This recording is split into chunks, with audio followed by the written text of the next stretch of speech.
Alright lads, welcome back to another one of my War Thunder vehicle reviews. Today we're taking a look at probably one of the most hyped premium vehicles on the latest update, the Leopard 2 PZBTL123. I don't know what that stands for, it's probably some stupid German word.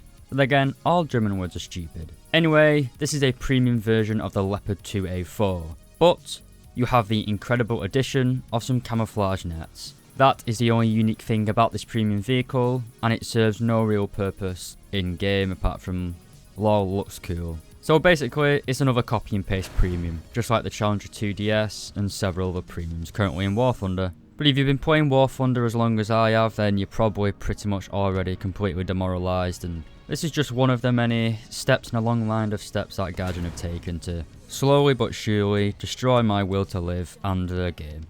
Anyway, the Leopard 2 PZBTL is a rank 6 main battle tank located at battle rating 10.0 in arcade, realistic and simulator battles. To unlock this tank, you're going to have to buy it off the Gaijin store for the cost of $60 I believe, or €60. It does come with 15 days of premium time as well as 2,000 golden eagles. To put it in your lineup, it'll cost you 10,000 silver lions, it is a premium after all.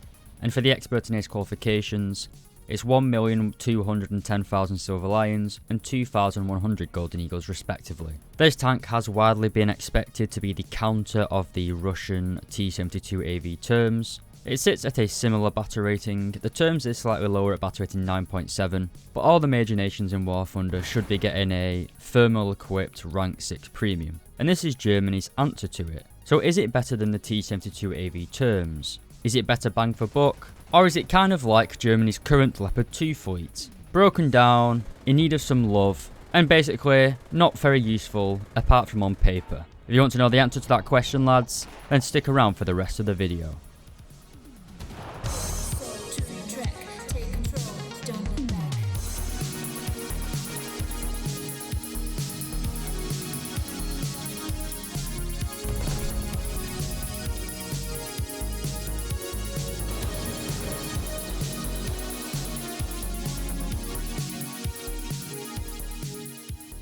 Alright, welcome back. As always, we're going to start with the mobility and the survivability. And this tank is powered by an engine producing 1,500 horsepower. Combined with the vehicle's weight of 55.2 tons, it gives the tank a very good power to weight ratio of 27.2 horsepower per ton. Pretty much the exact same power to weight ratio as the T-80U, a tank well famed for having incredibly good manoeuvrability. While you don't have the armour or the gun performance of a T-80U, you certainly do have the top speed. This Leopard 2 can reach a top speed of 69 km/h going forwards and 32 km/h in reverse. Once again though, as I said in the intro of the video, this is just a copy and paste, and if you don't want to pay $60 you can just grind out the actual tank. Anyway, in general the mobility of the Leopard 2s was pretty good. The Leopard 2A4 is the lightest of the Leopard 2 variants currently in game. While it is substantially less well protected than the Leopard 2A5s and 2A6s, you do get a lot more mobility. The standard armour of the Leopard 2A4 wasn't really seen as an issue, because that incredible mobility does really help you on the battlefield, especially the wider, more open maps where flanking is a realistic tactic. The acceleration is great on this tank, and as I've already covered, the top speeds are also pretty good. So on maps like Fulda Gap or Maginot Line, you can really put this tank's mobility to work. But its lack of armour does limit it in more urban types of engagements and close quarters fights. But if we take a look at this image, you can see that we do have composite armour surrounding the lower frontal plate, upper frontal plate, as well as the gun mantlet and the turret cheeks. Now granted, this isn't particularly thick, it isn't going to give you any real protection whatsoever against APFSDS or kinetic energy projectiles, but it does make you immune from pretty much all of the heat FS rounds or the chemical rounds in game, with the exception of the anti-tank missiles of course, as the Turkish Leopard 2A4s found out the hard way, but mainly that's because they were parking tanks on the top of a big hill and doing nothing to secure the area. Anyways, moving on, if we take a look at the amper protection, and against this tank's own gun at a range of 200 meters, the lower frontal plate offers around 230mm protection against APFSDS rounds. Of course this will be much higher against chemical warheads, but at the battle rating we are fighting at, the majority of tanks firing at you are going to be firing kinetic energy projectiles. Moving on to the upper frontal plate, where you would expect the armor protection to be a little bit better, and it is. It's up to 270mm of protection, but this isn't really good at all. It certainly isn't a T-80U or an STRV-122, and it's not really that much better in the turret, to be honest. The Leopard 2A4s were notable for having quite, well, basically the entire front of the tank is a weak spot really. The thickest part of the armor on the turret is just underneath the gunner's sight really. It is a little bit thicker on the opposite side, where everybody knows to shoot right below the commander's or the gunner's optic, sorry. Like I said, it is a huge weak spot. On the subsequent Leopard 2A5s and 2A6s, they did get rid of this sight and put it on top like a Abrams tank, I believe. And the other major weak spot on this tank is of course the gun mantlet itself, because it is huge. It's kind of like the Challenger 2's turret, where basically half of the turret is taken up by the actual moving gun mantlet, which obviously cannot be as thick as the turret sides. So I don't really think I need to say where to shoot this tank if you come across it on the battlefield.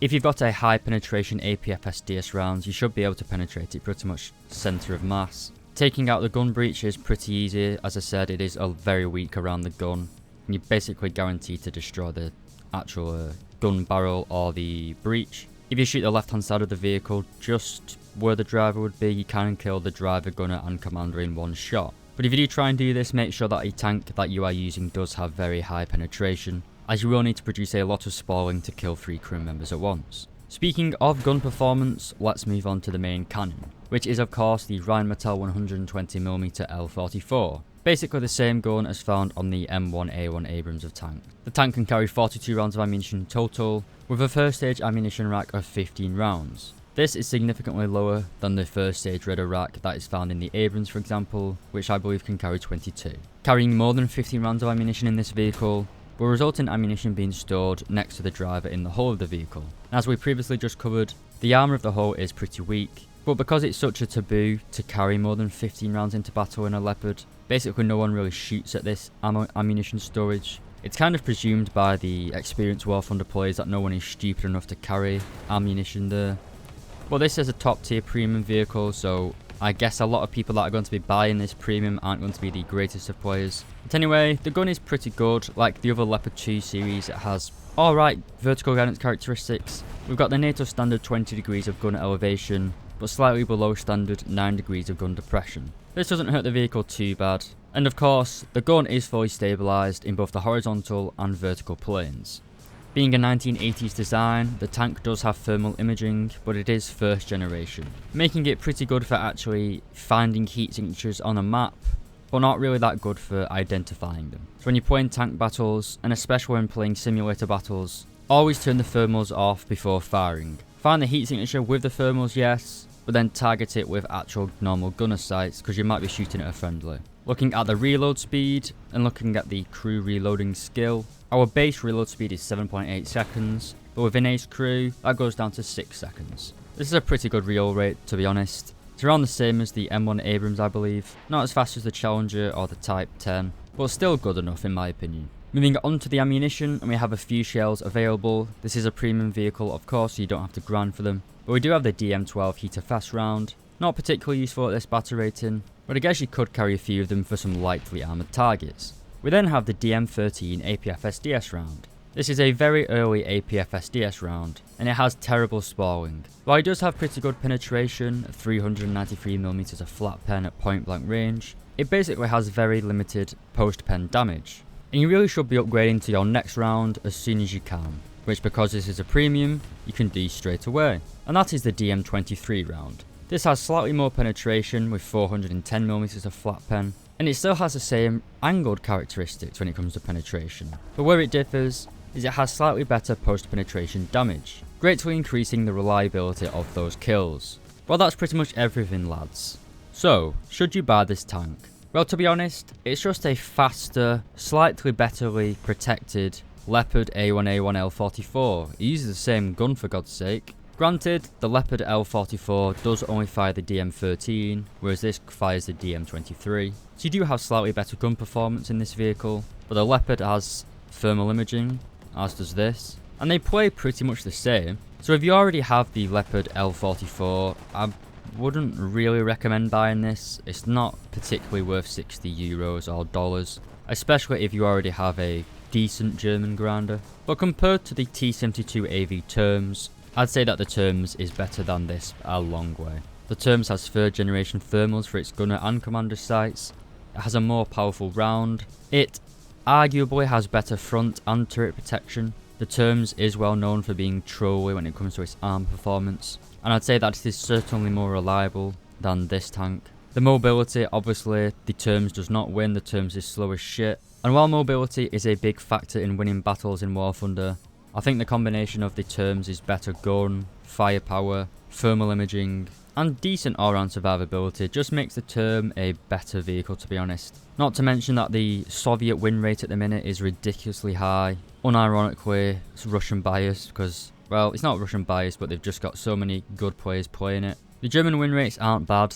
They're nowhere near as bad as the American win rates. But yeah, I don't think this tank is worth $60, at least compared to the Turms. The Turms is a much better vehicle, you get more performance for your dollar. But at the end of the day, lads, it's your money. I'm not going to buy this vehicle, I've got it on a test drive. But anyway, if you liked the video, please do consider leaving a like and subscribing. And if you really loved it, consider becoming a channel member, like Joseph Metcalf, Tomster013, Biff Webster, Tomato Salad, Just Someone, Dr. Bob, Deboa LX, Tans, William Tessier, and Lola Alfonsi. Thank you very much for becoming members, lads, and I'll see you in the next review.